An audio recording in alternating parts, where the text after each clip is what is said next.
মামার বাড়িতে বেড়াতে এসে দুর্ঘটনার শিকার হলো এক শিশুপুত্র। বেড়াতে এসে পুকুরে পড়ে প্রাণ হারালো 2 বছরের এক শিশুপুত্র। মর্মান্তিক এই ঘটনা সংঘটিত হয়েছে কাছাড়ের কালাইন লক্ষ্মীপুরে। ঘটনাকে ঘিরে এলাকা জুড়ে নেমে এসেছে শোকের ছায়া। অত্যন্ত হৃদয়স্পর্শী একটি ঘটনা ঘটেছে কাছাড় জেলার কালাইন থানার অন্তর্গত লক্ষ্মীপুর এলাকায়।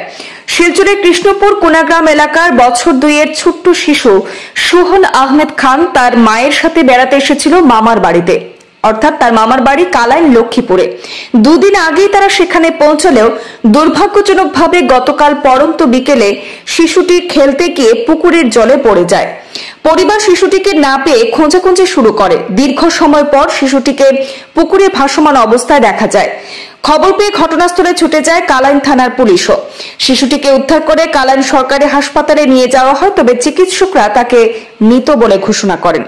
ঘটনার পরে শিশুটির মরদেহ ময়নাতদন্তের জন্য পাঠানো হয় শিলচর মেডিকেল কলেজ ও হাসপাতালে। এই মর্মান্তিক দুর্ঘটনায় শোকস্তব্ধ হয়ে পড়েছে গোটা এলাকা।